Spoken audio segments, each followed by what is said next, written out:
authentic leftism is populist, okay? It is based in working class style, working class language, working class direct emotion, an openness and brusqueness of speech, okay? Not this fancy contorted jargon of the pseudo-leftists of academe, who are frauds. These people who manage to rise to the top at Berkeley, at Harvard, at Princeton, okay? The idea that these people are radical, they are career people, they're corporate types, okay, who succeeded in. And they love the institutional context. They know how to manipulate the bureaucracy, which has totally invaded and usurped, okay, the academe everywhere, okay. These people are company players. They could have done well in any field, okay.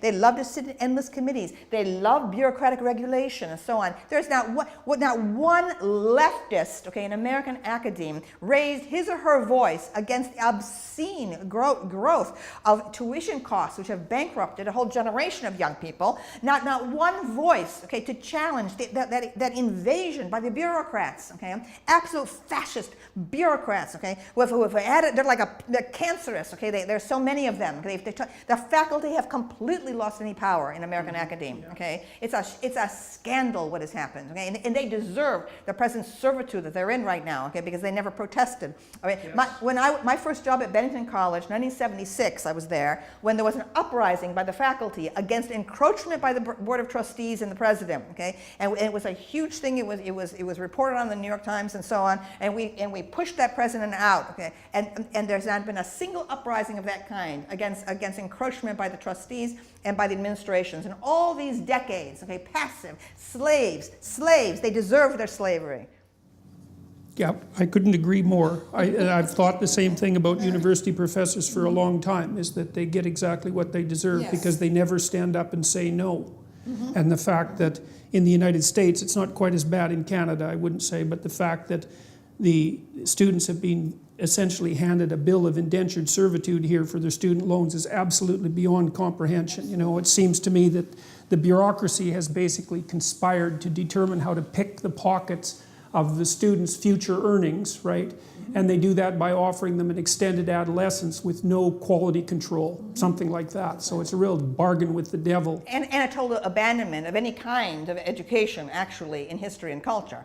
Right? It's gone along with it. That is the transformation into a cafeteria kind of a menu, okay, where you can pick this course or that course or this course without any kind of guidance from the university about a central core curriculum that teaches you history and chronology, yeah. and introduces you to the basics, right? Because our professors are such prima donnas, they can only teach in their little areas. So we have this total fragmentation, okay? The great art history survey courses are being abandoned steadily, okay? Why? Because graduate students are not trained to see the great narratives, because we are taught now that narratives are false. Okay, so that's another issue that I'd like to bring up, because one of the things I cannot figure out is the alliance between the postmodernists and the neo-Marxists.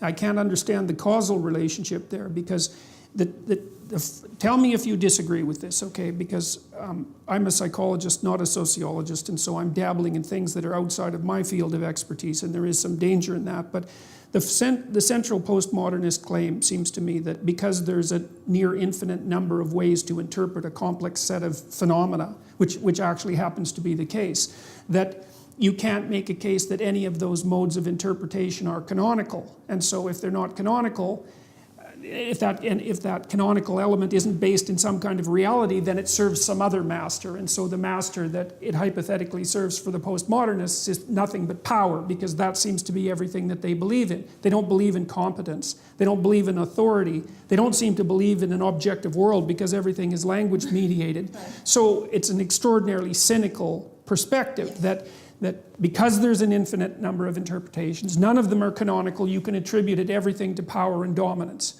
Okay, so does that seem like a reasonable summary of the postmodern? Yes, exactly. Okay. So it's a radical relativism. Okay, it's a radical relativism. Now, but the strange thing is, and so what goes along with that is the demolition of grand narratives. And so that would be associated, for example, with the rejection of thinkers like Jung and Erich Neumann, because of course they're foundational thinkers in relationship to the idea that there are embodied grand narratives. That's never touched. But then, despite the fact that the grand narrative is rejected, there's a neo-Marxism that's tightly allied with postmodernism that also seems to shade into this strange identity politics. And two things. I don't understand the causal relationship there. Like the skeptical part of me thinks that postmodernism was an intellectual, it's intellectual camouflage for the continuation of the kind of pathological Marxism that produced the Soviet Union, and that it has no independent existence as an intellectual field whatsoever. But I still can't understand how the postmodernists can make the no grand narrative claim, but then immerse themselves in this grand narrative without anyone pointing out the evident contradictions. Like, I don't understand that. So what do you think about that? Well, I can only speak about literary professors, really, and they seem to me, almost universally in the US, to be very naive. They seem to know nothing about actual history, political science, or economics. It is simply an attitude. They have an attitude. Marxism becomes simply a badge by which they telegraph their solidarity with a working class that they have nothing to do with, right? I mean, and generally nothing but contempt. Yes, and the thing is that the campus leftists are almost notorious, okay, for their rather snobbish treatment of staff. I mean, they don't have any rapport with the actual working class members of the of the infrastructure, the janitors, and and even the secretaries. There's a kind of high and mighty aristocracy, about these are people who have wandered into the English department, right, and were products of a time when during the new criticism, okay, when both history and psychology had been excluded, right? I mean, my ambition, okay, was, I mean, I love the new criticism, okay, as a style of textual analysis, right? And the new criticism had multiple interpretations, okay, that were possible, okay, and that were encouraged. In fact, one of the great projects was Maynard Mack's series, 20th Century Views,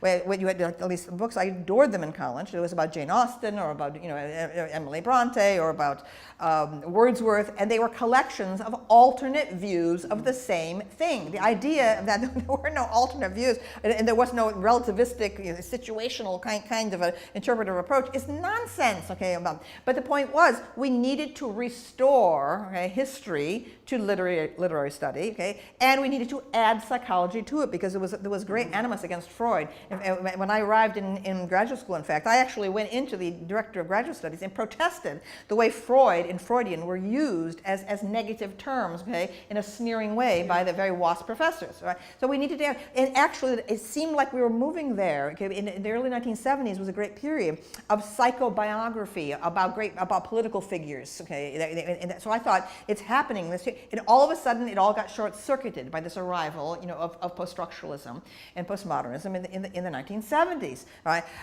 So I feel I'm an old historicist, okay, not a new historicist. So I think new historicism is an absolute scam, right? And it's just a way. It's like tweezers. You pick a little bit of this, a little bit of that, a little bit of that. You make a little tiny salad, okay, and somehow this atomized thing, okay, is supposed to mean something. It's all to me very superficial, very cynical, very distant. I am the product, okay, of old historicism, of German philology. At its height, my first choice of a profession when I was a child was Egyptology, archaeology.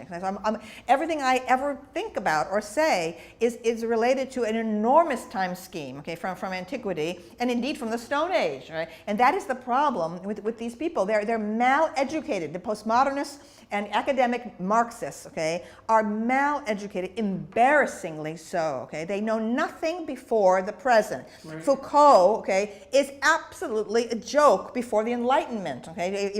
Perhaps he might be useful to people to talk about what happened after neoclassicism, which, by the way, he failed to notice, okay? Right? A lot of what he was talking about, okay, turns out to be simply the hangover of neoclassicism, okay? This is how ignorant that man was. I mean, he was not talented as a researcher.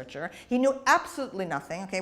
He knew nothing about antiquity. How can you make any kind of large structure, large mechanism, to analyze Western culture without knowing about classical antiquity, okay? He did not see anything. This was a person who had no business making large theoretical statements about anything.